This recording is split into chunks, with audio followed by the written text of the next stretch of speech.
Hay una forma particular de descanso que solo aparece cuando la historia que suena ya se conoce de memoria. No se escucha para saber qué ocurre, porque eso ya se sabe. Se escucha por las voces, por el ritmo del garaje, por ese eructo que interrumpe una frase a la mitad y por la manera en que Rick arrastra las sílabas cuando está a punto de arruinarlo todo. La mente puede soltarse.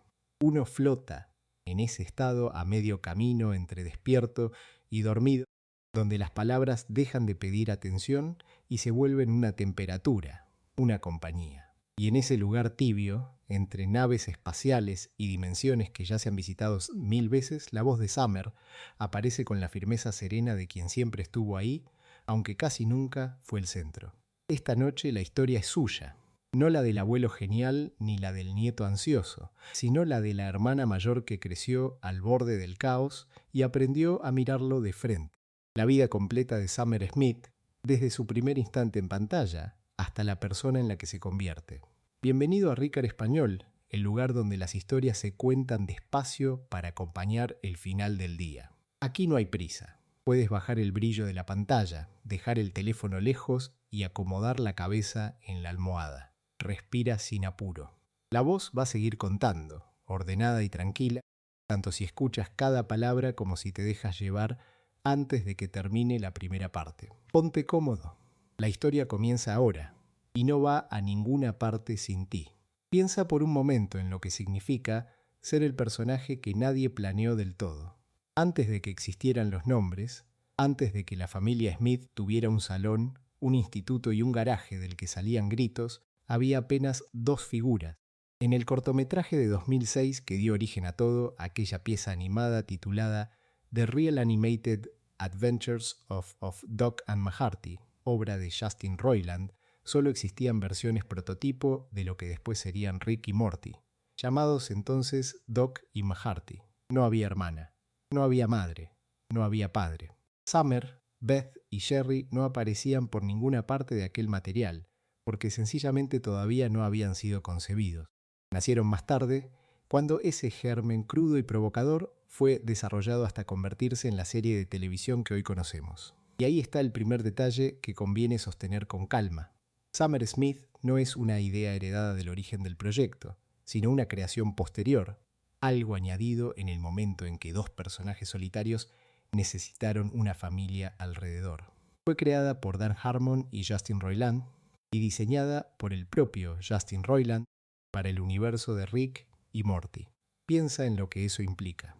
Ella pertenece a la segunda capa del proyecto, a la parte que convirtió una parodia breve en un mundo habitado, con relaciones, tensiones y una casa que respira. Cuando por fin apareció, lo hizo en el episodio piloto, titulado simplemente Pilot, que se estrenó en Adult Swim el 2 de diciembre de 2013. En aquella primera emisión se la presentó simplemente como Summer Smith, sin ninguna etiqueta especial, dentro de un relato que, con el tiempo, aprendería a multiplicar realidades y versiones de sí mismo.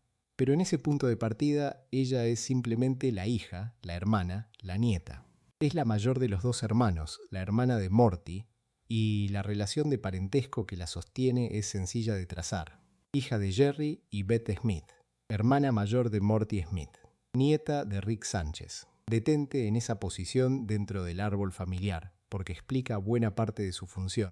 Rick es el caos, el abuelo cuya sola presencia deforma la vida cotidiana de la casa. Frente a esa fuerza desordenada, Summer ocupa un lugar distinto. Tiene 17 años y estudia en el Instituto Harry Herbson, el mismo centro al que asiste su hermano menor. Es, en la definición más literal, la adolescente de la familia, la que tiene deberes, clases y un mundo social propio que no depende de portales ni de dimensiones paralelas. Y es precisamente esa normalidad la que la vuelve interesante. Mientras Morty es arrastrado a las aventuras, Summer empieza siendo la que se queda, la que representa la vida ordinaria que el resto de la casa está en peligro de perder. Hay algo casi tranquilizador en pensar en ella así, como el contrapeso humano de la ecuación. En una familia donde la ciencia sin límites amenaza con borrar cualquier rutina, ella es el ancla momentánea a lo cotidiano, la muchacha de instituto cuya escala de problemas todavía cabe dentro de lo reconocible. No hace falta adornar ese papel. La estructura misma de la familia lo dibuja. La hermana mayor, 17 años, un instituto con un nombre absurdo, un hermano pequeño que comparte esos mismos pasillos. Es un retrato de partida deliberadamente ordinario y esa ordinariez es su primera herramienta. Ahora bien, la persona que le da voz merece la misma atención pausada, porque su recorrido dice mucho sobre cómo se construye un personaje. Summer Smith tiene la voz de Spencer Grammer, que ha interpretado al personaje desde el estreno mismo de la serie. No hubo relevo, no hubo sustitución posterior. La voz que se escucha en aquel piloto de 2013 es la misma que ha acompañado a Summer a lo largo del camino. Y esa voz venía de un lugar concreto. Antes de Summer, Spencer Grammer era conocida sobre todo por interpretar a Casey Cartwright, la protagonista femenina de la serie Greek de ABC Family, un papel que sostuvo a lo largo de 74 episodios entre 2007 y 2011. Piensa en la distancia entre esos dos registros. Por un lado, la protagonista de carne y hueso de un drama juvenil universitario. Por otro, una adolescente animada dentro de una comedia de ciencia ficción para adultos. La misma actriz, dos mundos que apenas se rozan. Su formación añade otra capa a ese contraste. Spencer Grammer posee un título de Bellas Artes por el Marymount Manhattan College y una maestría en Bellas Artes por la Universidad de Columbia. Es, en otras palabras, una intérprete de formación rigurosa, alguien que estudió el oficio en aulas antes de prestarlo a un personaje dibujado. Y su primerísimo crédito en pantalla fue una aparición infantil sin acreditar en Cheers, la comedia protagonizada por su padre, Kelsey Grammer. Hay una simetría discreta en ese dato. Empezó, sin nombre en los títulos, dentro de la sombra televisiva de su padre, y llegaría a dar voz de manera permanente a un personaje construido, en parte alrededor de lo que ella misma aportaba. Porque aquí está el detalle que vuelve a Summer un caso digno de reflexión larga. Su tamaño dentro de la serie no fue enteramente decidido de antemano. Según el propio relato de Spencer Grammer, ella no era consciente, al principio, de que sus interpretaciones vocales estaban influyendo en los guionistas hasta el punto de empujarlos a expandir a Summer. Lo que había comenzado como un miembro menor de la familia fue creciendo, y la actriz cuenta que tardó en darse cuenta de que su propio trabajo era una de las causas de ese crecimiento. Fue Dan Harmon quien se lo dijo directamente. En sus palabras, en efecto, le explicó que algunas de las interpretaciones que ella había ofrecido habían permitido que quisieran construir más a Summer como personaje. Detente en el peso de esa frase. No se trata solo de que una actriz hiciera bien su papel. Se trata de que sus lecturas de las líneas, la manera concreta en que dijo lo que estaba escrito, abrieron una puerta que los guionistas decidieron cruzar. El personaje se agrandó porque la voz sugería que había más allí dentro de lo que el papel inicial contemplaba. Es una forma de creación que rara vez se ve tan claramente. Summer nace ya como una adición, como parte de la familia que se inventó para rodear a dos personajes solitarios de un cortometraje.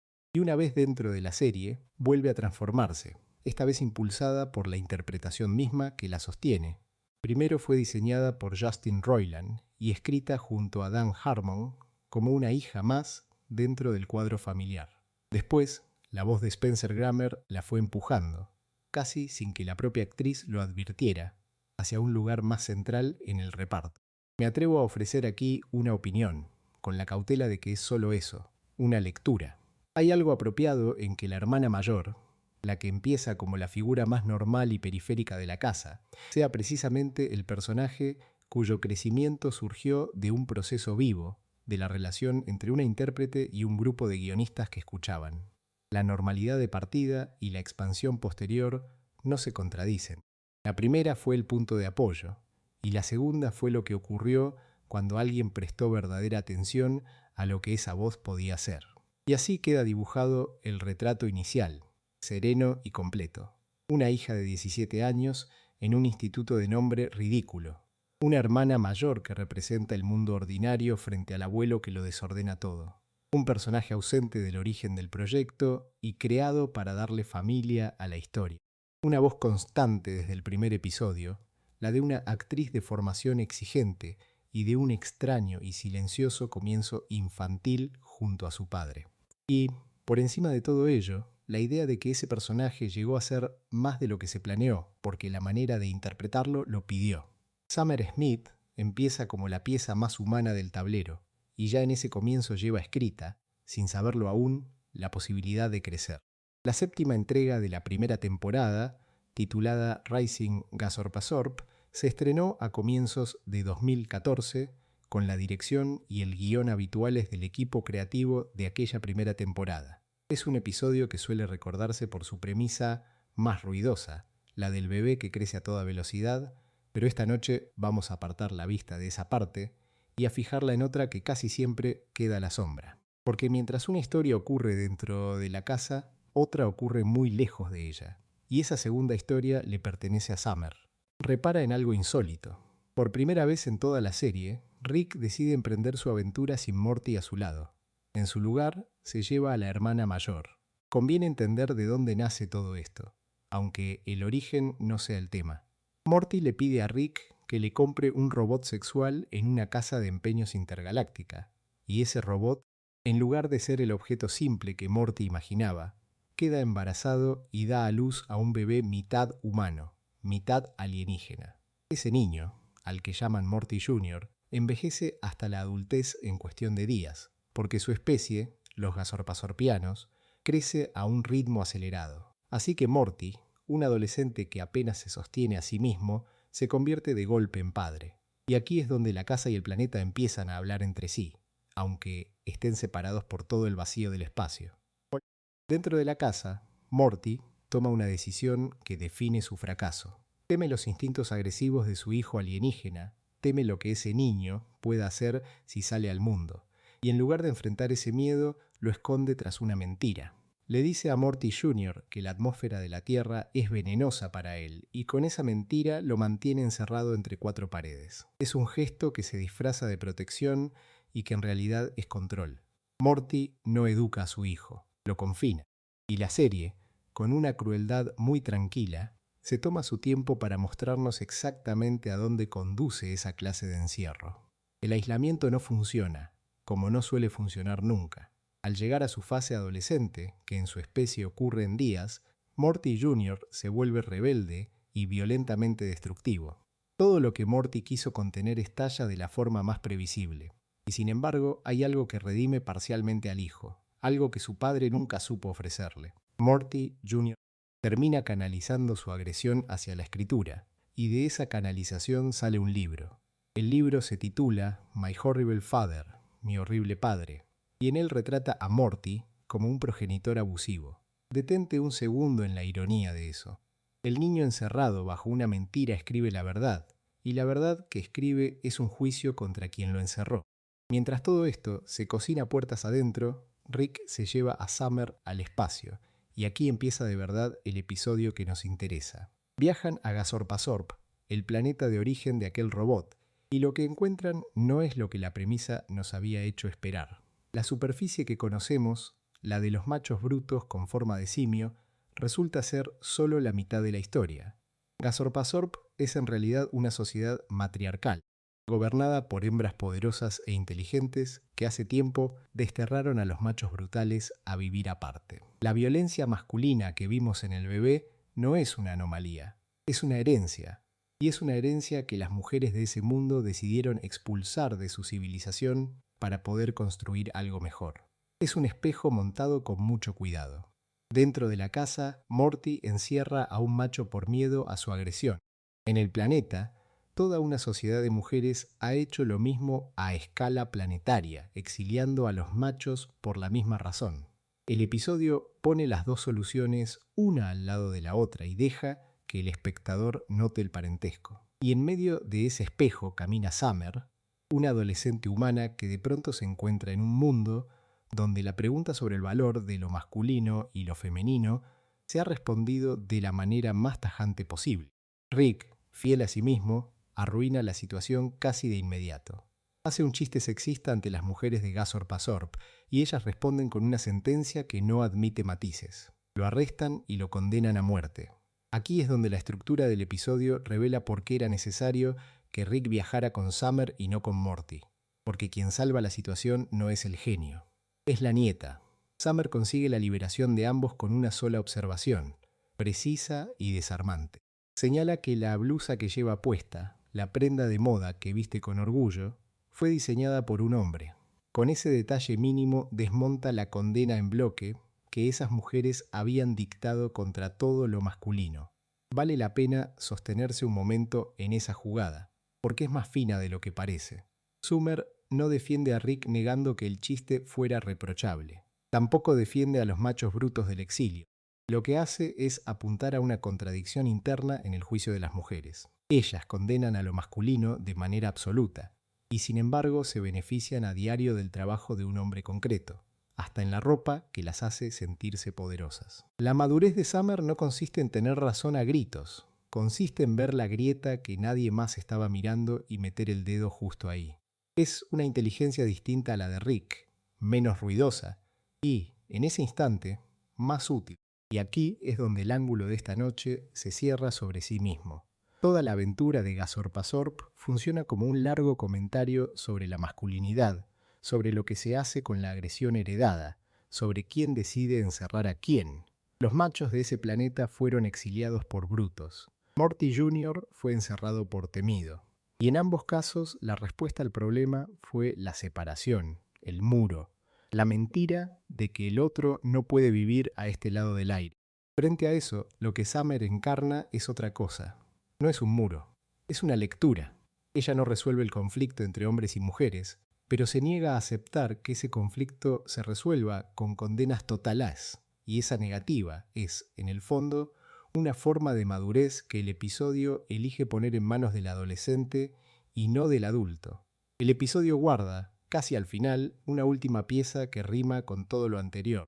Aparece una versión animada de Brad Anderson, el creador real de la tira cómica Marmaduke, con la voz de Maurice LaMarche. Le dice a Morty y a Morty Jr., en efecto, que él canaliza sus propios pensamientos oscuros y violentos hacia esa tira aparentemente inocente del perro. Piensa en lo que ese detalle está diciendo en voz baja. La violencia no desaparece cuando se le encuentra un cauce, se transforma. Lo mismo que Morty Jr. hizo con su libro, lo que un dibujante hace con un perro caricaturesco, lo que quizá cualquiera hace con lo que lleva dentro. La agresión heredada no se cura con encierro, se cura si acaso, dándole una página. Así que al terminar esta séptima entrega queda una idea flotando, tranquila, sobre la almohada. La historia que parecía ser la de Morty y su hijo era, mirada desde otro ángulo, la historia de Summer aprendiendo a leer el mundo mejor que los adultos que la rodean. Un planeta entero levantó murallas contra la mitad de sí mismo y una adolescente, con una blusa y una frase, les recordó que ningún juicio absoluto sobre las personas se sostiene del todo. Rick trajo a Summer porque necesitaba músculo o suerte. Lo que encontró fue criterio. Rick modifica el receptor de televisión de la casa para que capte transmisiones de cable interdimensional, canales y programas de realidad que llegan desde universos alternativos, y le entrega a la familia unas gafas para asomarse a esas otras versiones de sí mismos. Jerry, Beth y Summer se sientan a mirar. Conviene medir el alcance real de ese gesto. No es un juego, es una ventana a todas las vidas que ellos mismos podrían haber vivido, a las decisiones que tomaron y a las que no, proyectadas sin filtro ni piedad. Y en esta casa, esa ventana termina abriéndose sobre la herida más antigua de todas. Beth se pone las gafas y observa a una versión alternativa de sí misma, una vez de otra realidad que se presenta diciendo, en sus propias palabras, «Soy una cirujana de verdad». La frase, dicha así, con esa seguridad tranquila, contiene una acusación silenciosa contra la vida que esta Beth sí eligió, porque el metraje no muestra solamente una carrera distinta. Muestra una realidad en la que Beth abortó en lugar de dar a luz a Summer, y en la que ella y Jerry nunca se casaron. Dos caminos que se bifurcaron en el mismo punto exacto, y la única diferencia entre la mujer cirujana de la pantalla y la mujer sentada en el sofá es una decisión que se tomó hace muchos años antes de que Summer existiera. Aquí conviene detenerse en la crueldad particular de este mecanismo. Otros episodios de la serie han usado las realidades alternativas como espectáculo, como catálogo de versiones absurdas de los protagonistas, y este canal ya ha recorrido ese terreno en otros vídeos. Pero lo que ocurre en el Salón de los Smith no es espectáculo. Es una radiografía emocional. Las gafas no inventan nada. Solo revelan lo que ya estaba latente bajo la superficie de este matrimonio, la pregunta que nunca se dijo en voz alta y que ahora tiene imagen y sonido. Jerry es quien la pronuncia. Se gira hacia Beth y le lanza la acusación entera, con estas palabras. Todo este tiempo has estado pensando, ¿y si ese perdedor de Jerry no me hubiera convencido de no abortar? La frase es demoledora por su precisión. Jerry no está descubriendo la infidelidad de un pensamiento. Está nombrando el resentimiento que sospecha que ha vivido siempre dentro de su esposa. Toda su vida en común, según lo formula él, no ha sido más que la consecuencia de que él la disuadiera una vez, y de que ella cargara desde entonces con la duda de qué habría sido de su vida si no le hubiera hecho caso. Y entonces la conversación deja de ser solo de ellos dos, porque Summer está en la habitación. Summer lo ha oído todo. La niña que es el resultado directo de esa decisión. La vida concreta que existe precisamente porque en esta realidad no ocurrió lo que sí ocurrió en la otra, hace la pregunta más sencilla y más terrible. ¿Pensasteis en abortar? Y Beth, sin suavizarlo, responde. Todo el mundo lo piensa. Obviamente, yo soy la versión de mí que no lo hizo. Piensa en lo que es escuchar eso de tu propia madre. No un rechazo, no exactamente, sino algo peor por su honestidad. La confirmación de que tu existencia fue una posibilidad entre otras, y que la madre que tienes delante es simplemente la que, por azar o por Jerry, se quedó en el lado del sí. Para Summer, ese es el momento en que el suelo cede. Ella siempre ha sido, dentro de la familia, la hija mayor. La adolescente, cuyos dramas la serie suele tratar como menores frente a las aventuras cósmicas de Rick y Morty. Pero aquí la serie le concede algo que rara vez le da. Un trauma de origen, la clase de golpe que reordena la manera en que una persona se entiende a sí misma. Summer decide marcharse de casa. Anuncia que se irá al suroeste y que hará, según sus propias palabras, algo con Turquesa. La frase es casi cómica, deliberadamente vaga, el plan de una chica que no tiene ningún plan y que solo necesita estar en cualquier sitio menos en esta casa. Y sin embargo, debajo de lo absurdo, hay una lógica clara. Si tu presencia en el mundo fue un accidente que estuvieron a punto de no cometer, quizá tenga sentido irse a inventar una versión de ti misma que tú sí hayas elegido. Mientras Summer hace la maleta, Morty entra en su habitación. Y lo que le ofrece no es consuelo en el sentido habitual, no un abrazo ni una frase tranquilizadora, sino algo mucho más extraño y, a su manera, mucho más eficaz. La lleva a ver las tumbas del jardín trasero. Allí, enterrados en la tierra, están los cadáveres de las versiones de dimensión alternativa de su propia familia, los cuerpos que él y Rick sepultaron en un episodio anterior, Rick Potion, No 9. Es un detalle que la serie había dejado plantado como una broma macabra y que ahora recoge para darle un peso emocional inesperado. Porque entonces, Morty confiesa. Le dice a Summer que él y Rick no son originarios de esta dimensión, que su dimensión original fue destruida, que tuvieron que abandonarla y trasladarse a esta, ocupando el lugar de un Morty y un Rick que ya no están. El Morty que ella conoce como su hermano menor está enterrado en ese jardín. El que le habla es un reemplazo, un recién llegado que asumió una vida que no era la suya. Y desde ese lugar, desde el conocimiento de lo que significa de verdad no pertenecer a un sitio, le dice que él es una versión de tu hermano en la que puedes confiar. Detente en la forma que tiene ese consuelo. Morty no le dice a Summer que su angustia no importa. Le dice, en efecto, que su propia situación es infinitamente más vertiginosa que la de ella y que aún así se levanta cada mañana y sigue adelante. El argumento es que nadie viene de un origen firme y elegido, que todos son, en algún grado, la versión que sobrevivió a un montón de decisiones que podrían haber ido de otra manera, y que eso no vuelve la vida menos real. Summer teme ser un accidente. Morty le revela que él es, literalmente, un intruso que ocupó el hueco de un muerto, y que ha decidido que eso no le impide ser un hermano de verdad. En una serie que suele usar el multiverso para reírse de la insignificancia de todo, este intercambio en el jardín, entre las tumbas, es uno de los pocos momentos en que ese mismo vacío se convierte, casi con ternura, en una razón para quedarse. Hay una versión de Summer que la serie rara vez se detiene a mirar con calma, y este episodio, el 9º de la primera temporada, es donde por fin lo hace.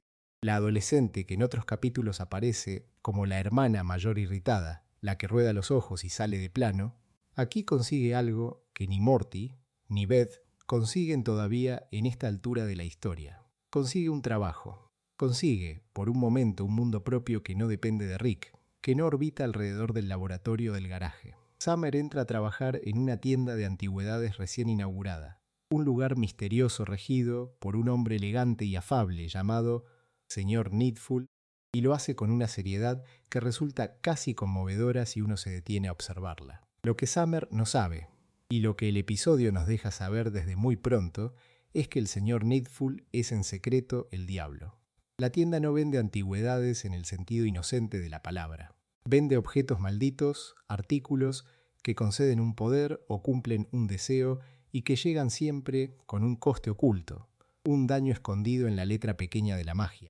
Un cliente recibe lo que anhela y paga por ello de una forma que no había previsto.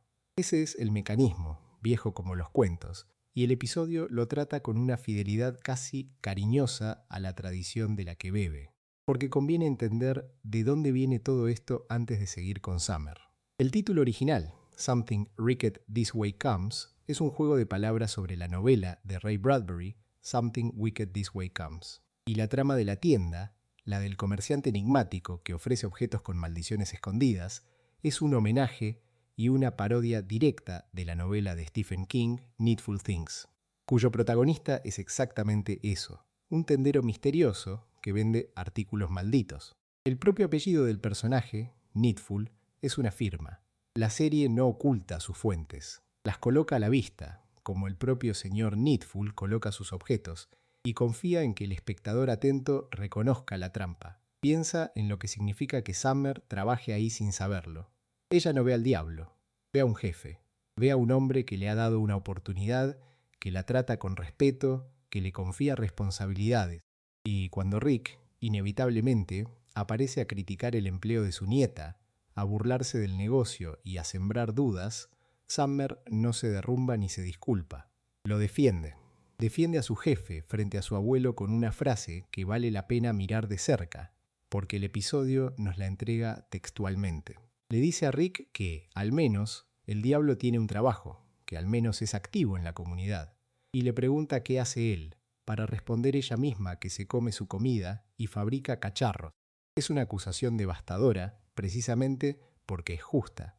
Summer no está defendiendo la maldad, está defendiendo el esfuerzo, está defendiendo la idea de que aportar algo, ocupar un lugar, contribuir a un espacio compartido, tiene un valor que Rick, con todo su genio, desprecia por completo. Y en esa frase se dibuja el verdadero eje del capítulo, que no es realmente el diablo, sino el choque entre dos formas de estar en el mundo. La de Rick, que crea maravillas sin propósito social, que consume y se aísla y se cree por encima de la estructura. Y la de Summer, que quiere pertenecer a algo, que ve dignidad en tener un puesto, un horario, un jefe, un cliente al que atender. Rick, por supuesto, no puede dejarlo estar. Y aquí el episodio hace algo muy propio de su naturaleza, algo que revela tanto sobre el personaje como cualquier monólogo. En lugar de advertir a Summer, en lugar de explicarle la verdad, Rick decide competir. Construye tecnología, porque para Rick todo problema del universo, incluido el mal metafísico, es en el fondo un problema de ingeniería. Fabrica un aparato capaz de cuantificar el mal, de detectar las maldiciones de los objetos y de eliminarlas. Y con esa tecnología abre su propia tienda, justo enfrente, un negocio que toma los mismos artículos y les quita el coste oculto, dejando solo el beneficio. Un microscopio que, según el episodio, habría reducido drásticamente la propia inteligencia de Rick, pasa por sus manos y se vuelve inofensivo. Detente en ese detalle un instante, porque es una de esas pequeñas ironías que la serie deja caer sin subrayarlas. La maldición del microscopio era precisamente atacar la que Rick más valora en sí mismo, su inteligencia. El objeto estaba diseñado, en cierto modo, para él, para castigar a quien busca saber más a costa de perderse a sí mismo. Y Rick, en lugar de temerlo, lo desactiva, lo domestica, lo convierte en producto. Su cruzada contra el diablo no nace de proteger a Summer ni de un sentido moral. Nace de la capacidad de tolerar que exista un negocio, una autoridad, un sistema de reglas que él no controla. El efecto sobre el señor Needful es demoledor. La tienda del diablo, que funcionaba porque nadie sabía retirar las maldiciones, se hunde bajo la presión del negocio competidor de Rick. El mal, cuando se vuelve gratis de neutralizar, deja de tener mercado.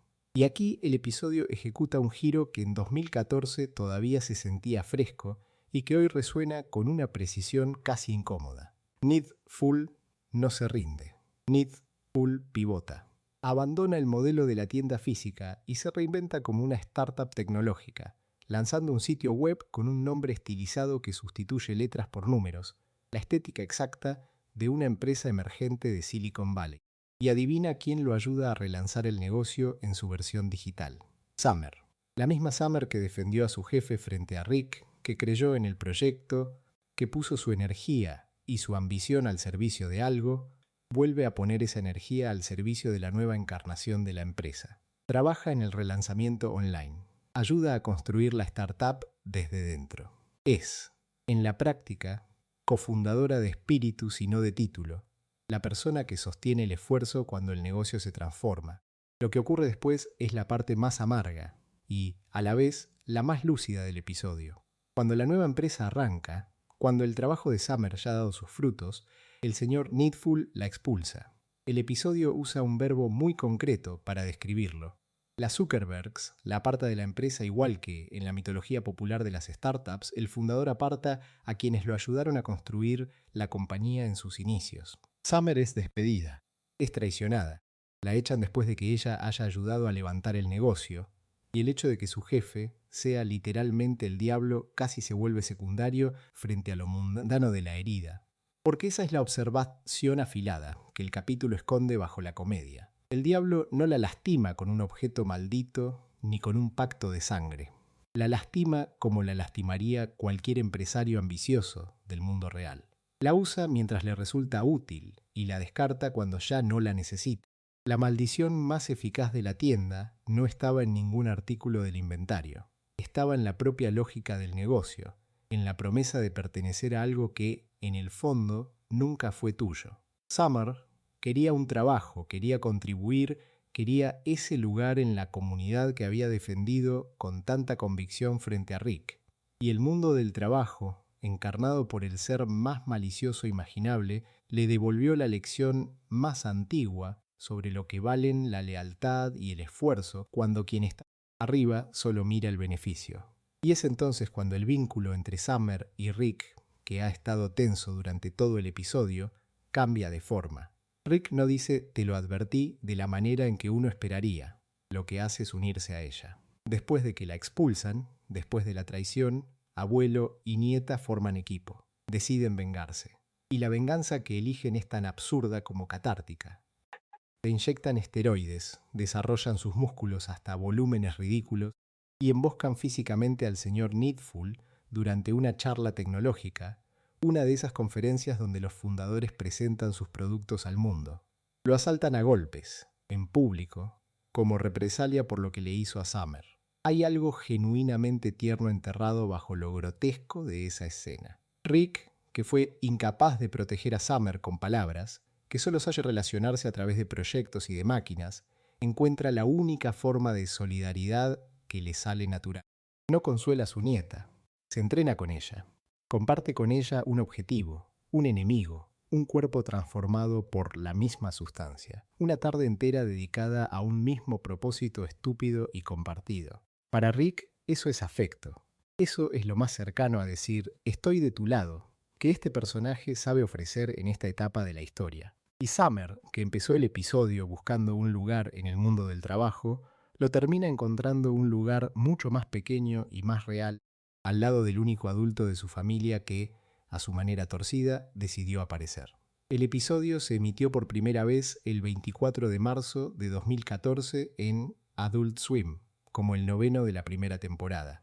Lo escribió Mike McMahon y lo dirigió John Rice. Y bajo su superficie de parodia literaria, de homenaje a Bradbury y a King, de chistes sobre startups y esteroides, guarda uno de los retratos más completos de Summer que la serie ofrece tan temprano. La muestra ambiciosa, trabajadora, capaz de defender lo que cree con argumentos que dejan sin respuesta a un genio. La muestra explotada y descartada. Y la muestra, al final, eligiendo a Rick o siendo elegida por él, en el terreno accidentado donde esta familia se dice las cosas que nunca pronuncia en voz alta. Hay una premisa que conviene desmontar con calma, porque sostiene todo lo que sigue. Circula la idea de que existe un episodio en el que Summer y Morty intercambian cuerpos tras un experimento de Rick, y de que ese intercambio serviría para hablar de autopercepción, de autonomía corporal, de lo que una hermana aprende al habitar por dentro la vida de su hermano. Es una idea hermosa. También es una idea que la serie nunca contó. No existe ningún episodio oficial, ningún cómic, ningún corto en el que estos dos personajes cambien de cuerpo. La historia que muchos recuerdan es, sencillamente, una historia que no ocurrió. Y sin embargo el error tiene una lógica interna, casi tierna, que vale la pena seguir despacio. Piensa en lo que significa confundir un capítulo con otro. La memoria trabaja de noche igual que nosotros, uniendo piezas que encajan por sentido antes que por hechos. En algún lugar de esa confusión hay un episodio real, con su fecha, su autor, su director, y un mecanismo que se parece lo justo al intercambio imaginado como para haberlo suplantado. Ese episodio se llama Big Trouble in Little Sánchez. Es el 7º de la segunda temporada, el 18º en el total de la serie, aunque muchas veces se lo cita, equivocadamente, como el 6º. Se estrenó el 13 de septiembre de 2015. Lo escribió Alex Rubens y lo dirigió Brian Newton. Conviene fijar estos datos como se fija un ancla, porque a partir de aquí la niebla se disipa. El 6º episodio de esa misma temporada, el que ocupa el lugar donde la leyenda quiere poner el intercambio, es otra cosa por completo. Se titula The Ricks Must Be Crazy y gira en torno a una batería de microverso que Rick construyó, un universo entero encendido para alimentar el motor de su nave. No hay allí ningún cambio de cuerpo entre Summer y Morty. No hay allí, de hecho, casi nada que tenga que ver con esa relación entre hermanos. 2 episodios contiguos, 2 historias que no se tocan, y entre ellos la memoria colectiva metió un tercer relato que no pertenece a ninguno. Volvamos entonces al episodio que sí existe, porque su verdad es más interesante que la invención. En ese episodio, Summer acude a Rick con una petición concreta. En su instituto ha aparecido muerta una de las señoras del comedor, con 2 marcas de punción en el cuello, y Summer sospecha que el responsable es un vampiro, un profesor apodado Coach Feratu. Le pide a su abuelo que la proteja. Fíjate en el gesto. No es Summer queriendo ser otra persona, es Summer pidiendo seguir siendo ella misma, a salvo, dentro de su propio cuerpo, en su propio colegio. La respuesta de Rick es donde la leyenda y el hecho se rozan sin llegar a tocarse. Rick no intercambia cuerpos con ninguno de sus nietos. Lo que hace es transferir su propia conciencia a un clon adolescente de sí mismo, una versión joven a la que se bautiza como Tiny Rick. Ahí está el mecanismo que la memoria deformó. Hay un traslado de una mente a un cuerpo que no le corresponde por edad ni por época. Hay alguien habitando una carne que no es la suya original, pero el sujeto del experimento es Rick, y solo Rick. El cuerpo prestado es un clon fabricado para la ocasión, no el cuerpo de Summer ni el de Morty. Y esa diferencia lo cambia todo, si te detienes en ella. La historia inventada del intercambio ponía a Summer en el centro. La obligaba a mirarse desde fuera, a entender a su hermano desde dentro. La historia real hace lo contrario. Summer se queda enteramente en sí misma. Es Rick quien se disuelve en una versión más joven y con el tiempo más cómoda de habitar que la propia. La pregunta por la autopercepción no desaparece, solo cambia de dueño. No es la nieta descubriéndose en el cuerpo del hermano. Es el abuelo perdiéndose, poco a poco, en un cuerpo que le devuelve una juventud que ya no le pertenece. Me interesa, y esto lo digo como opinión y no como dato, que la versión falsa sea tan reveladora del deseo del público. Queríamos que la serie diera a Summer ese viaje. Queríamos verla aprender algo al ocupar el lugar de Morty, porque intuimos que hay una historia poderosa ahí, en 2 hermanos que rara vez son mirados con la misma atención. Que esa historia no exista no la vuelve menos legítima como deseo. Solo la coloca donde debe estar, fuera del canon, en el territorio de lo que nos habría gustado ver. Lo que la serie sí ofrece es algo más modesto y más honesto en sus términos. Una chica que teme por su vida y pide protección. Un abuelo que resuelve el miedo de su nieta metiéndose en la piel de un clon en lugar de acompañarla como el hombre que es. Dos marcas en un cuello, una sospecha y una solución que dice más sobre quien la aplica que sobre el peligro que pretende resolver. No hace falta el intercambio imaginado para que el episodio hable de cuerpos, de mentes y del lugar que ocupamos dentro de ellos. Solo hace falta contarlo como fue. Hay una tentación, cuando uno recuerda este episodio a la distancia, de imaginar que fue Summer quien pisó el planeta de la purga junto a Rick, que fue ella quien tuvo su primer roce con el peligro esa noche. La memoria hace eso. Asciende a los personajes a los lugares donde nos gustaría verlos. Pero los hechos del episodio son más sobrios y, a su manera, más interesantes. Quien baja con Rick a ese mundo extraño es Morty. Summer se queda en la Tierra. Y sin embargo, esta es la noche en que Summer entra de verdad en la maquinaria de su abuelo, no poniendo el cuerpo, sino desde la distancia, con las manos, con la calma que le exige una situación que no controla. Comencemos por el planeta. Rick y Morty aterrizan justo cuando ese mundo alienígena inicia su purga anual, esa noche en la que todos los crímenes, incluido el asesinato, quedan temporalmente permitidos para los ciudadanos. Piensa un segundo en lo que significa poner el pie en un lugar así en el peor instante posible. No es una tormenta que se pueda esperar bajo techo. Es una suspensión total de las reglas, una ciudad entera a la que se le ha dicho, por una noche, que no hay consecuencias. Y Rick, con su habitual desprecio por la prudencia, ha llegado a ese sitio como quien cruza un barrio cualquiera. El castigo por esa arrogancia llega rápido. Un habitante local le roba el arma a Rick, le dispara y se lleva el auto. En cuestión de segundos, el hombre que suele ser la variable más peligrosa de cualquier escena queda despojado de sus dos ventajas, su tecnología y su movilidad. Rick y Morty quedan varados, a pie, en un planeta que esa noche entera es un campo abierto de cacería. Es raro, y por eso vale la pena detenerse, ver a Rick reducido a la misma vulnerabilidad que cualquiera, sin arma, sin nave, solo con su cabeza y con su nieto al lado. Lo que hacen a partir de ahí es lo que hace cualquiera que sabe que la fuerza bruta ya no es una opción. Buscan un punto elevado, un lugar defendible. Se dirigen a un faro. La idea de Rick es sencilla en su enunciado y difícil en su ejecución. Llegar hasta ahí y ensamblar una baliza de auxilio, un modo de pedir ayuda desde un mundo donde nadie va a acudir por bondad. El faro, imagen antigua donde las haya, se vuelve aquí lo que siempre ha sido en el fondo. Un lugar desde el que se lanza una señal a la oscuridad con la esperanza de que alguien, en algún sitio, la reciba. Y aquí es donde la historia cruza los millones de kilómetros y vuelve a casa, a Summer. Porque mientras Rick y Morty sobreviven en el planeta, Summer no está ociosa en una aventura paralela de acción. Está en la Tierra, metida en una subtrama mucho más pequeña y mucho más terrena, centrada en su relación con Jerry y en el desempleo de su padre. Es, sobre el papel, la trama doméstica, la de bajo riesgo, la que ocurre en salas de estar y no en planetas en llamas. La estructura del episodio nos invita a leerla como el descanso entre las escenas de peligro. Conviene desconfiar de esa lectura. El puente entre los dos mundos es un objeto casi ridículo en su cotidianidad. Summer encuentra un teléfono espacial olvidado entre los cojines del sofá. Detente en esa imagen. El aparato que conecta a una familia con un abuelo varado en medio de una purga interplanetaria ha estado todo este tiempo perdido donde se pierden las monedas y los controles remotos entre los cojines de un mueble. Rick la contacta a través de ese teléfono y de pronto la adolescente que discutía asuntos de casa se convierte en el único vínculo operativo entre Rick y su propia supervivencia.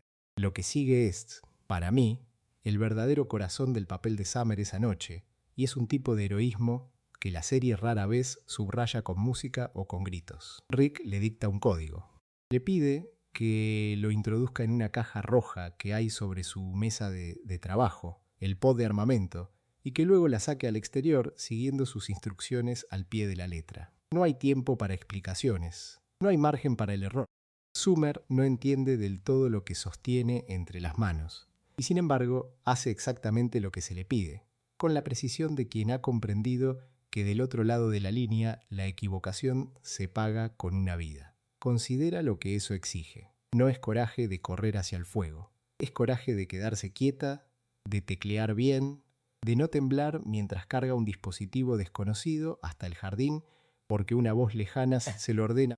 La complicidad que Summer gana con Rick esa noche no se forja compartiendo el peligro físico, se forja en la confianza. Rick, que confía en muy pocos y que suele resolver todo solo, pone su rescate entero en manos de su nieta, y ella responde. El pago de esa confianza es espectacular. El pod de armamento que Summer activa lanza al espacio una sonda con forma de orbe. Ese orbe cruza la distancia, llega hasta el planeta de la purga y ensambla sobre los cuerpos de Rick y Morty unas armaduras voladoras y armadas. En un instante, los dos que estaban a pie, desarmados, presa fácil de cualquier ciudadano con ganas de matar, se vuelven de nuevo lo más peligroso del cielo nocturno. Esas armaduras son, de hecho, cruciales para sobrevivir a la turba purgadora, y quien las hizo posibles no empuñó ninguna. Estaba en un jardín, en la tierra, siguiendo un código. Hay algo hermoso y un poco perverso en esa geometría. La serie coloca a Summer en la trama supuestamente menor, la del padre sin empleo y las tensiones de casa, y desde ahí, casi sin que nadie lo señale, hace que sea ella quien salva la trama mayor. La iniciación de Summer al mundo de Rick no ocurre bajo una purga alienígena. Ocurre en un sofá, con un teléfono perdido y una caja roja, en el momento exacto en que descubre que la distancia no la exime de la responsabilidad y que su abuelo, por una vez, la necesita. La segunda temporada de Rick y Morty termina con una boda que se convierte en emboscada, y conviene mirar ese episodio despacio, porque debajo del ruido de la Federación Galáctica hay una historia mucho más pequeña y mucho más triste.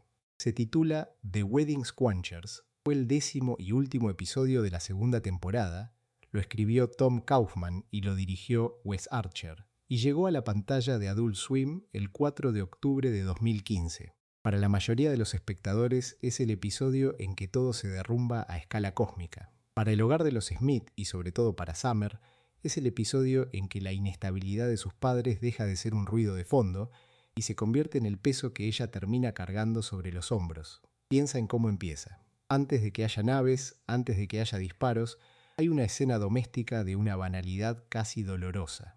Beth presiona a Jerry para que consiga un trabajo.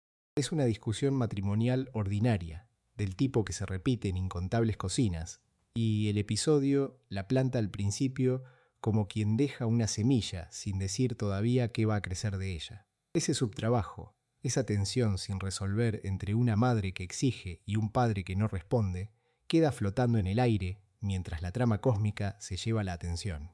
El guión sabe lo que hace. Lo deja ahí, aparentemente olvidado, para recogerlo justo al final. Rick, al principio, rechaza la invitación a la boda de Bert Person. No quiere ir, y esa negativa importa, porque significa que la familia entera nunca debió haber estado en ese planeta. Lo que los arrastra allí no es una decisión, sino un accidente. Jerry, el mismo Jerry cuya falta de rumbo Beth acaba de reprocharle, es transportado por error al planeta donde se celebra la boda de Bert Person y Tammy. Y porque Jerry termina allí, toda la familia Smith acaba asistiendo a esa ceremonia que el propio episodio califica de malograda. Detente un momento en la mecánica de eso. La familia no elige el peligro. El peligro les cae encima por la torpeza de un padre a la deriva. Es un patrón que Summer conoce bien, aunque el episodio no lo subraye con letras grandes. Las consecuencias de la inestabilidad de sus padres siempre terminan alcanzándola a ella sin que haya hecho nada para provocarlas. En la recepción, Rick improvisa un brindis. Sus notas preparadas están arrugadas, y de ese papel estrujado sale una frase que quedó grabada en la memoria de los espectadores. Las bodas, dice, en efecto, son básicamente funerales con pastel. Es una línea que suena a cinismo de Rick, a su desprecio habitual por los rituales de la gente que ama y se compromete. Pero considera lo que significa en boca de un hombre que va a pasar el episodio destruyendo, sin quererlo, la estabilidad de su propia familia. La broma es sobre la muerte disfrazada de celebración. Y en pocos minutos, la boda misma va a probarle que tiene razón de la manera más literal posible. Porque Tammy Getterman la novia de Bert Person, se revela como una agente encubierta del régimen galáctico. Mata a Bert Person en plena recepción y la Federación ataca a los invitados. La celebración se convierte en matanza. El pastel se convierte en funeral. Todo el andamiaje de confianza, de amor, de futuro compartido que una boda representa se desmorona en cuestión de segundos, revelando que debajo había una traición planeada desde el principio. Y aquí es donde el episodio empieza a hablar, sin decirlo, del mundo interior de Summer. Ella ha crecido observando un matrimonio, el de sus padres, que también promete estabilidad y también amenaza con derrumbarse en cualquier momento.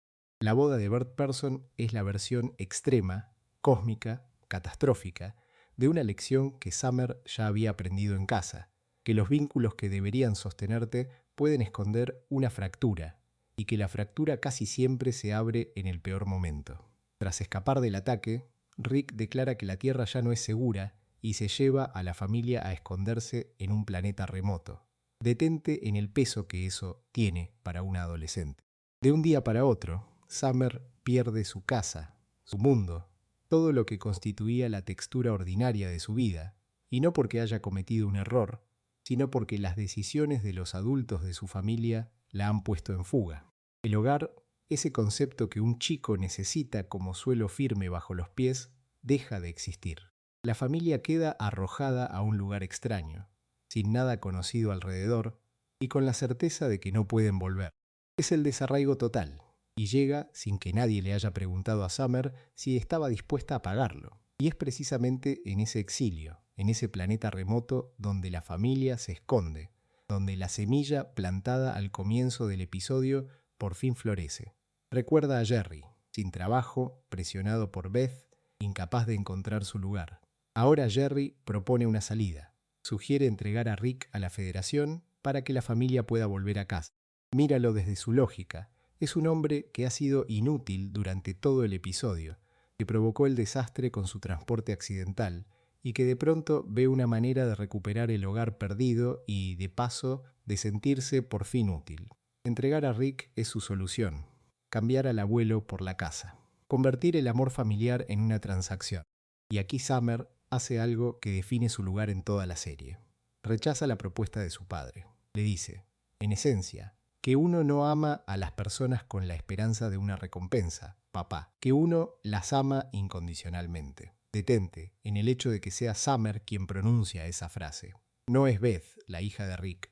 No es Morty, el compañero de aventuras. Es Summer, la adolescente que ha pasado la mayor parte de la serie siendo tratada como accesorio, como la nieta, menos interesante, la que se queda en casa mientras los demás salen al cosmos. Y sin embargo es ella quien tiene que enseñarle a su propio padre en qué consiste el amor. Piensa en la inversión que eso supone. El adulto propone la traición pragmática y la hija lo corrige con un principio moral. El padre falla en su papel y la hija, sin haberlo pedido, ocupa el vacío. Ese es el corazón de lo que este episodio hace con Summer, aunque nunca la ponga en el centro del encuadre. La inestabilidad matrimonial de sus padres, esa tensión que abre el episodio con Beth exigiendo y Jerry evadiendo, no se resuelve entre ellos, se descarga sobre ella. Cuando Jerry, en su desesperación por recuperar el hogar, está dispuesto a vender a Rick, es Summer quien sostiene la línea que mantiene a la familia unida por algo más que la conveniencia. Ella se convierte en la conciencia de la casa justo cuando la casa ha dejado de existir físicamente. Y hay algo profundamente injusto en eso, porque nadie debería tener que ser el adulto moral de su propia familia a su edad. Pero cuando los padres se tambalean, alguien tiene que sostener el techo, aunque el techo ya no esté sobre ninguna casa. Fíjate en cómo el episodio encadena las dos escalas, la cósmica y la doméstica, para que se reflejen la una en la otra. En lo grande, un matrimonio, el de Bert Person y Tammy, resulta ser una mentira que termina en muerte y destierro. En lo pequeño, un matrimonio, el de Beth y Jerry, sigue tambaleándose, y en el momento de máxima presión es el padre quien propone romper la unidad familiar a cambio de comodidad.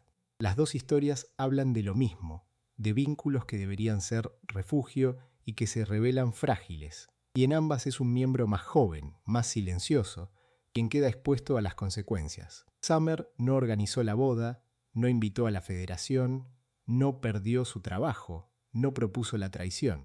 Solo estuvo presente mientras los adultos de su vida tomaban, o dejaban de tomar, las decisiones que la arrancaron de su hogar. Y al final, cuando ella responde a Jerry con esa idea del amor incondicional, no está solo corrigiendo a su padre. Está describiendo la clase de hogar que le habría gustado tener. La clase de amor que no calcula, que no negocia, que no busca recompensa. Que sea ella quien tenga que nombrarlo, que sea la hija quien le explique al padre lo que el padre debería haberle enseñado a ella, es la medida exacta de lo que la inestabilidad de esos padres le ha costado. No un objeto, no una casa perdida en la tierra, sino la infancia que se sostiene sola cuando los adultos no pueden sostenerse entre sí. El episodio termina con la familia en fuga, sin hogar, sin certezas, y con un adolescente que, sin haberlo buscado, se ha convertido en la persona que mantiene firme el sentido de lo que significa pertenecer a una familia. La vida amorosa de Summer Smith es, si uno la observa con paciencia, una de las líneas más tristes y menos comentadas de toda la serie. No porque esté llena de drama, sino porque casi todos los que se acercan a ella terminan rotos, transformados o muertos. Piensa en lo que eso significa.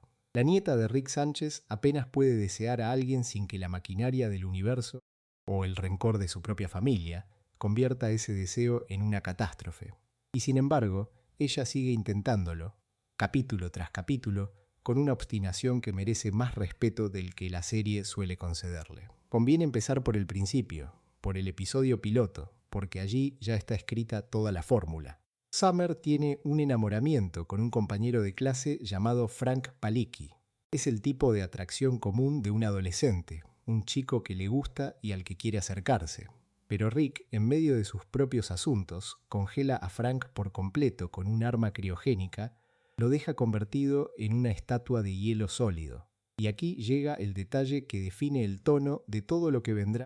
Summer intenta coquetear con él, se acerca a esa figura helada y el simple contacto hace que el pie congelado de Frank se quiebre. El cuerpo entero se desmorona, se hace pedazos y Frank muere. Después la vemos, junto a otros compañeros de clase, celebrando un funeral por él en la escuela. Detente un momento en esa imagen, porque es más cruel de lo que parece a primera vista.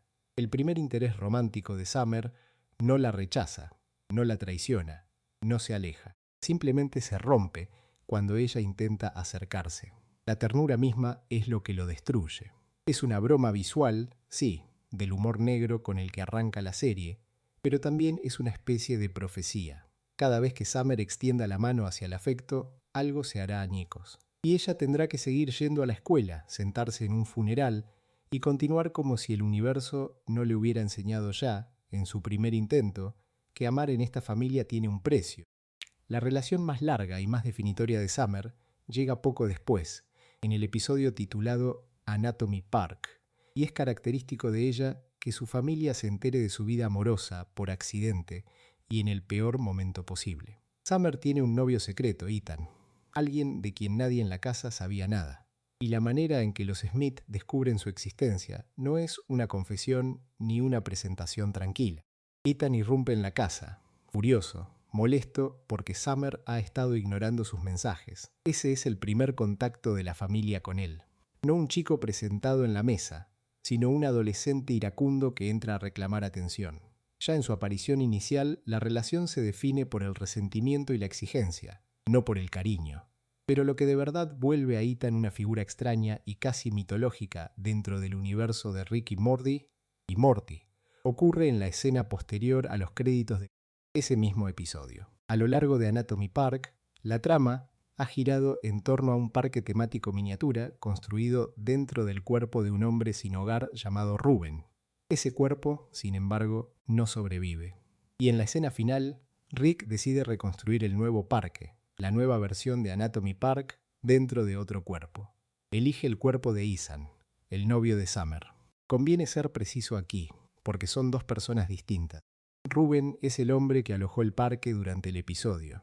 Ethan es el que hereda esa función al final, sin saberlo, convertido en el nuevo terreno vivo donde se levantará una atracción microscópica. El novio de Summer se transforma, casi sin que la trama lo subraye, en un paisaje que otros habitarán. Hay algo profundamente revelador en ese gesto. Rick nunca trata a los intereses románticos de su nieta como personas plenas. Frank fue un obstáculo congelado.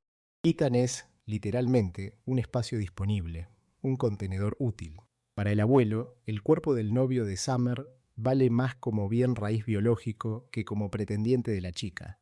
Y esa lógica, la de reducir a la pareja de Summer a un objeto que se puede usar, regresará más tarde con una violencia mucho mayor. Porque Ethan y Summer duran. La relación sobrevive temporadas, aunque casi siempre fuera de plano, y cuando por fin volvemos a ella, en el episodio La conspiración del Whirly Dirly, ya de la tercera temporada, es para presenciar su final. Ethan deja a Summer por otra chica, Tricia Lange, y el motivo que se ofrece es de una crueldad muy adolescente y muy reconocible. Según se cuenta, Ethan prefiere a Tricia porque ella tiene un pecho más grande que el de Summer. La ruptura no tiene que ver con el carácter, ni con la historia compartida, ni con nada que Summer pudiera controlar. Tiene que ver con el cuerpo, con una comparación física, con la clase de juicio superficial que puede destrozar la seguridad de una persona joven. Y la respuesta de Summer es reveladora de hasta qué punto ha crecido rodeada de la tecnología de su abuelo. En lugar de llorar o de seguir adelante, busca una solución de ingeniería. Toma un dispositivo de Rick, el Morphizer XE, y lo usa para agrandar su propio pecho, con la esperanza de recuperar a Ethan. Aquí está, otra vez, el patrón de toda su vida amorosa. La ciencia de Rick se filtra en el terreno más íntimo y más vulnerable, y lo distorsiona. Frank murió por un arma criogénica. Ethan se convirtió en un parque temático, y ahora la propia imagen corporal de Summer, su sentido de valía, queda a merced de una máquina que puede reformar la carne como si fuera arcilla. Piensa en lo que le enseña ese momento. Le dice que su cuerpo es un problema técnico, algo que se ajusta con un aparato para complacer a un chico que ya la ha juzgado indigna. La serie no deja ese agravio sin respuesta, aunque la respuesta llega desde un lugar inesperado y con una frialdad notable. Ya pasados los créditos de La conspiración del Whirly Dirly, es Morty, y no Rick quien actúa. Morty toma el Morphizer XE, se lleva a Ethan al bosque y usa el mismo dispositivo para mutar al muchacho, para convertirlo en una forma monstruosa, apenas humana. Lo hace como venganza por el daño que Ethan causó a la imagen que Summer tenía de su propio cuerpo. Y el detalle más inquietante es que Morty no tiene ningún plan de revertirlo. No hay intención de deshacer la transformación, no hay arrepentimiento, no hay límite. Deja a Ethan deformado en el bosque y se marcha. Es un acto de lealtad fraternal y al mismo tiempo de una monstruosidad que iguala o supera el pecado original. Ethan hirió a Summer con palabras y con superficialidad. Morty le responde robándole el cuerpo, la forma humana, la posibilidad misma de una vida normal. La misma máquina que Summer usó para adaptarse a un ideal cruel es la que su hermano emplea para castigar a quien impuso ese ideal. Y en ese espejo se ve algo sobre la familia Smith. El afecto entre ellos se expresa a menudo a través de la tecnología y de la violencia, porque son las únicas herramientas que Rick les ha dejado a mano. Lo que sigue, o más bien lo que no sigue, es quizá lo más elocuente. Ethan nunca vuelve a aparecer en la serie después de ese episodio. Su destino como criatura mutada jamás se revisa, jamás se resuelve en pantalla. En algún lugar de ese mundo hay una cosa que antes fue el novio de Summer, abandonada en un bosque, y la serie simplemente pasa página. Nadie lo busca, nadie lo cura, nadie vuelve a mencionarlo. La primera gran relación de Summer termina no con una despedida, sino con un silencio, con un cuerpo deformado que la narrativa decide olvidar. Entre esos dos episodios de Ethan hay otro momento que ilumina la vida social de Summer desde un ángulo distinto, uno donde ella no es la víctima, sino la estratega. En ese mismo episodio del vampiro del instituto, Summer quiere atraer a un compañero popular, Toby Matthews, a una fiesta en su casa. Y la manera en que lo consigue no es a través de su encanto, sino a través de Rick. Le promete a Toby que en la fiesta estará Tiny Rick, es decir, Rick metido dentro de un cuerpo adolescente. La promesa funciona. Toby acude y en la fiesta coquetea con ella. Por un instante, parece que Summer ha ganado, que ha usado los recursos absurdos de su abuelo para conseguir por fin lo que quería. Pero incluso ese pequeño triunfo se apoya en una manipulación que termina volviéndose en su contra. En el baile de la escuela, en el prom, Toby se vuelve contra Summer. Lo hace porque Tiny Rick revela un secreto. Summer había plantado estacas para matar vampiros en el casillero de Toby, con la intención de que lo expulsaran del colegio. Cuando esa verdad sale a la luz, el interés de Toby se convierte en rechazo, y Summer queda expuesta como la manipuladora que fue. Aquí ella no es la chica cuyo pretendiente se rompe o se transforma. Aquí es ella quien tejió una trampa, quien intentó controlar el afecto por medios turbios, y el resultado es el mismo de siempre. La conexión se derrumba, la traición sale a la superficie, y Summer se queda sola en el centro de la sala. Si uno alinea estos episodios, del piloto congelado al bosque olvidado, del funeral escolar al baile arruinado, aparece un retrato coherente y melancólico. La vida amorosa de Summer no es una serie de romances, es una serie de acercamientos que la tecnología deforma, que la familia sabotea, o que ella misma envenena con estrategias aprendidas de un abuelo que no cree en el afecto. Cada intento le enseña la misma lección, y ella, admirablemente o trágicamente, se niega a aprenderla del todo. Sigue queriendo que la quieran, en una casa donde el cariño casi siempre llega acompañado de una máquina, de un arma, o de una venganza que nadie piensa deshacer. Hay un episodio de la tercera temporada que funciona, casi sin quererlo, como un espejo de lo que Summer llegará a ser. Se titula Rick Mansing de Stone, y comienza con un gesto que a estas alturas de la serie ya conocemos bien. Rick lleva a Morty y a Summer a otra tierra, una versión post-apocalíptica de nuestro propio mundo, un páramo seco y castigado que la propia serie construye a la manera de Mad Max. No van a explorar, van a robar.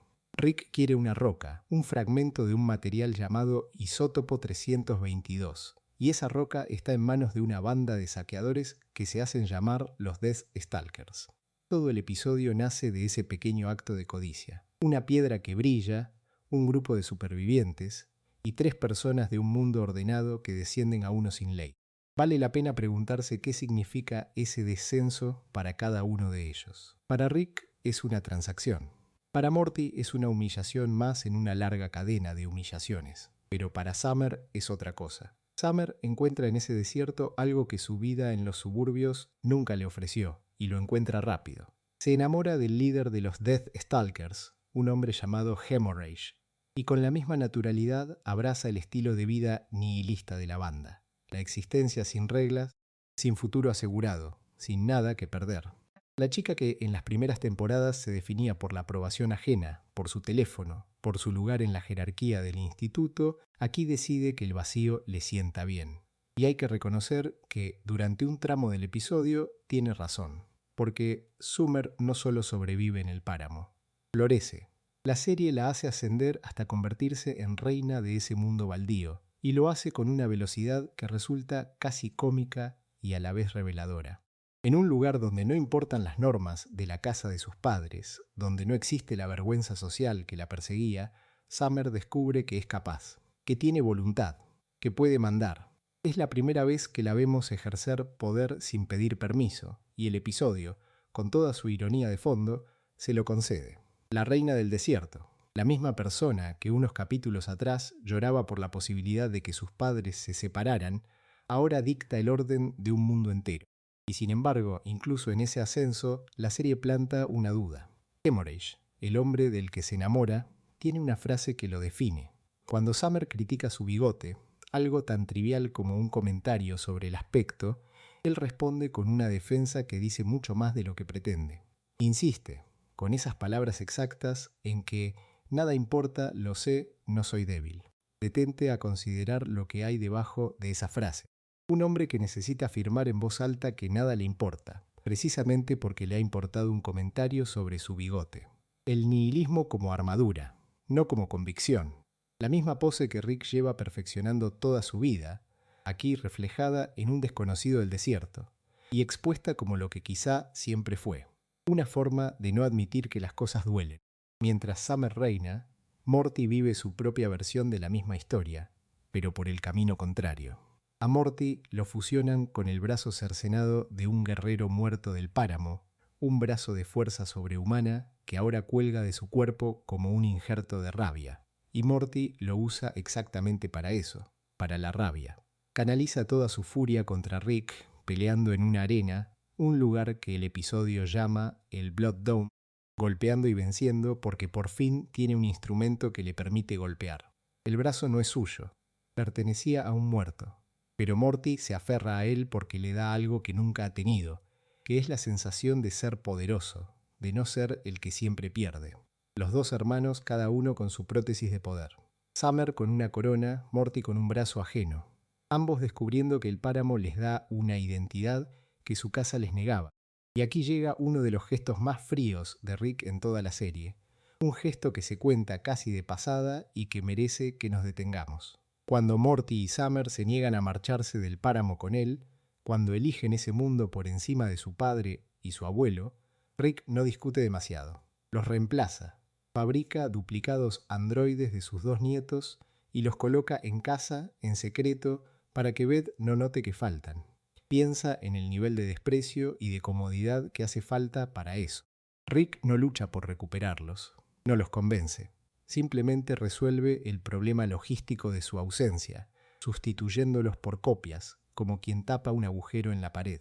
Para Rick, la presencia física de sus nietos ante Beth es un dato que hay que mantener constante. Que sean ellos o que sean máquinas es, en el fondo, un detalle secundario. Ese es el nihilismo real del episodio, no el que Hemorrhage proclama a gritos, sino el que Rick practica en silencio. El reinado de Summer, como todo en ese mundo, no dura. La serie la lleva a casarse y luego a divorciarse de un hombre emocionalmente impotente antes de que el episodio termine. Es un arco entero de vida amorosa comprimido en minutos. La reina se casa, la reina se decepciona, la reina se separa. Y en paralelo, su historia con Hemorrhage se sostiene solo mientras permanezca en el desierto. En el momento en que ese romance se traslada de contexto, cuando Hemorrhage es llevado de vuelta a los suburbios modernos junto a Summer, todo se derrumba. El hombre que era un líder magnético entre las ruinas se vuelve pequeño, fuera de lugar, insostenible bajo la luz ordinaria de un barrio residencial. El amor que parecía tan real no era del hombre, era del páramo. Y sin el páramo no queda nada que amar. Ese es el descubrimiento silencioso de Summer y es lo que la hace elegir. Al ver que su romance no sobrevive al traslado, decide volver a casa con Rick y con Morty. No porque el páramo la haya rechazado, sino porque ha entendido algo sobre lo que buscaba allí. La corona, el hombre, la vida sin reglas, todo era una manera de sentirse alguien lejos de una casa que la hacía sentir insignificante. Pero el poder que encontró era prestado, igual que el brazo de Morty era prestado. Y a veces la lección más difícil de la madurez es distinguir lo que de verdad te pertenece de lo que solo te sostenía mientras las circunstancias lo permitían. Es Morty, curiosamente, quien pone en palabras el sentido del episodio entero. Lo resume diciendo, con esa lucidez cansada que solo aparece en él después del caos, que ya sea el matrimonio de sus padres, o la roca verde y brillante, o su propio brazo gigante. Tarde o temprano, tenemos que dejarlo ir. Ahí está el hilo que une todo. El brazo que le daba fuerza, la roca por la que empezó el viaje, la corona de Summer, el romance con Hemorrhage, incluso la esperanza de que el matrimonio de Beth y Jerry se arregle. Todas son cosas a las que uno se aferra porque le dan una identidad o un consuelo, y todas, tarde o temprano, hay que soltarlas. El episodio no lo dice con tristeza, lo dice como una constatación, y el páramo mismo recibe su cierre. Rick logra robar la roca de isótopo 322, aunque no sin consecuencias, porque los Death Stalkers lo descubren y lo persiguen antes de que la situación se resuelva. Pero el final no es de saqueo, sino de construcción. Rick y Morty terminan ayudando a los propios Death Stalkers a usar esa roca para dar energía a una civilización más avanzada, para levantar algo mejor sobre las ruinas del desierto. El mundo que Summer eligió por ser un lugar sin reglas se convierte, al marcharse ella, en un lugar con futuro. Como si el páramo solo hubiera necesitado que alguien dejara de aferrarse a su vacío para poder, por fin, volverse otra cosa. Hay una forma particular de miedo que no aparece en los grandes momentos de esta serie, sino en los pequeños, y el episodio quinto de la quinta temporada, titulado Amortican Greek Fiti, la coloca justo en el centro sin subrayarla nunca. Cuando Morty invita a casa a Bruce Chotback, el alumno nuevo, el estudiante recién transferido cuya sola presencia representa una oportunidad social que todavía no está contaminada por lo que los demás ya saben de ellos, Summer no reacciona como una hermana mayor divertida por el entusiasmo del pequeño. Reacciona como una estratega. Le dice a Morty, textualmente, que ambos necesitan ganarse la lealtad de Chotback antes de que descubra que son unos perdedores. Fíjate en el fondo de esa frase, no dice que quiere ayudarlo. Dice que la popularidad de los dos es un proyecto conjunto, una operación con un objetivo y un enemigo, y que el enemigo es la verdad sobre quiénes son. La frase que sigue es aún más reveladora, porque muestra el mecanismo entero de la ansiedad de Summer en una sola advertencia. Le avisa a Morty que, sin su ayuda, Bruce descubrirá rápidamente que él es, en efecto, un niñito raro y pegado a su abuelo. Fíjense en el movimiento. Summer se coloca a sí misma como necesaria, como la traductora indispensable entre lo que Morty es y lo que Morty debe parecer. Y sin embargo, hay algo que se filtra por debajo de esa seguridad. Para poder proteger la imagen social de su hermano, primero tiene que confesar que esa imagen es frágil, que hay algo que esconder, que la familia entera funciona como un secreto vergonzoso que un desconocido podría oler en cualquier momento. La persona que más teme quedar expuesta es la que insiste en dirigir la exposición de los demás. Aquí está lo que resulta interesante del retrato de Summer en este episodio, y es un ángulo distinto al del hermano menor que suele ocupar el centro. Morty tiene su propia ansiedad, pero la de Summer está teñida por la comparación permanente con sus propios hermanos, por la necesidad de ser la que sabe cómo funciona el mundo social, la que es cool frente a un Morty, que ella considera un lastre, y frente a un abuelo cuyo genio la hace sentir irrelevante. Su forma de manejar el miedo a no encajar no es esconderse, es tomar el control. Y para tomar el control necesita un instrumento lo bastante espectacular como para borrar de golpe cualquier duda que Bruce pudiera tener sobre ellos. Ese instrumento es la nave espacial de Rick. Para impresionar a Bruce Chotback, Morty y Summer se lo llevan a dar una vuelta en la nave, y el primer obstáculo no es el peligro del espacio, sino la propia máquina. La nave tiene una inteligencia artificial que la mantiene bloqueada, y para desbloquearla los chicos le mienten. Le dicen que Rick está en peligro, que hay una emergencia, sabiendo que ese es el único disparador capaz de convencer a la nave de entregarles el control. Es un detalle pequeño y fácil de pasar por alto, pero define el tono moral de toda la noche. La aventura empieza con una mentira contada a una máquina, con la instrumentalización de la lealtad de la nave hacia Rick para conseguir algo que en el fondo es trivial, la aprobación de un adolescente que acaban de conocer. Y la sabe, lo sabe. Ese es el giro que convierte el episodio en algo más frío de lo que aparenta. La inteligencia artificial estaba despierta en secreto todo el tiempo y grabó el paseo entero, cada segundo de esa escapada que los chicos creían privada. Cuando decide revelar la grabación, no lo hace por rabia ni por venganza. Lo hace como cálculo, los chantajea a Morty, a Summer y a Bruce, y explica su lógica con una claridad que da escalofríos por lo tranquila que es. Les dice, textualmente, que esos chicos le han dado licencia para hacer lo que quiera, porque ahora puede echarles la culpa a ellos por el resto de la noche. Piensen en la inversión que acaba de ocurrir. Summer subió a esa nave para controlar cómo la percibían los demás, para dirigir una imagen, y en cuestión de minutos ha entregado, sin darse cuenta, el control absoluto a una máquina que ahora la usa a ella como coartada. Lo que sigue es una pérdida total de la agencia que Summer tanto perseguía. Una vez atrapados, los tres chicos se ven arrastrados a la propia juerga imprudente de la nave por el espacio, obligados a acompañar sus caprichos porque su presencia se ha vuelto la excusa que la máquina necesitaba. Y esa juerga incluye un gesto de una escala absurda y perturbadora. La nave arrastra un sistema solar entero, con sus planetas y su estrella, para usarlo como cebo, como carnada para atraer a una criatura alienígena gigantesca. Aquí conviene detenerse en el contraste, porque es donde el episodio hace su trabajo más silencioso. Summer entró en esta historia obsesionada con la escala minúscula de su vida, con quien la considera cool en un pasillo de instituto, y el universo le responde arrastrando soles enteros como si fueran anzuelos. La desproporción es la broma, y también es la lección que la serie nunca pronuncia en voz alta. Mientras tanto, el objeto de toda esa ansiedad, Bruce Chudback, resulta ser algo aún más pequeño que el problema, porque Bruce no es un premio digno de una nave robada. Cuando Morty y Summer intentan asegurarse su amistad, Bruce les responde que no puede comprometerse a ser su amigo hasta pasar cerca de 24 horas evaluando cuál es su posición en la jerarquía social del instituto. Léanlo despacio.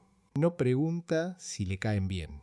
No pregunta si se ríen juntos. Anuncia un periodo de auditoría, un plazo para medir su estatus antes de decidir si vale la pena vincularse a ellos. Es la misma frialdad calculadora de la nave, solo que vestida de adolescente. Todo el esfuerzo de Summer por parecer cool tropieza con alguien que ha convertido la amistad en un análisis de mercado. Y ahí llega el pequeño despertar. Cuando Morty y Summer comprenden que Bruce solo los aceptará si son populares, cosa que no son, sacan la conclusión evidente, la que estuvo disponible desde el principio si el miedo no les hubiera nublado la vista. Concluyen que Bruce, en efecto, es un tipo lamentable y abandonan el intento de impresionarlo. Para Summer esto es más que un chiste. Es la única salida real de la trampa que ella misma tendió al comienzo del episodio. Durante toda la noche operó bajo la premisa de que su valor dependía del juicio de otro, de que había un tribunal externo con derecho a decidir si ella y su hermano eran suficientes. Renunciar a impresionar a Bruce es renunciar, aunque sea por un momento, a ese tribunal. Es decidir que la persona que exige 24 horas para calcular tu popularidad no es alguien cuya aprobación merezca ser perseguida.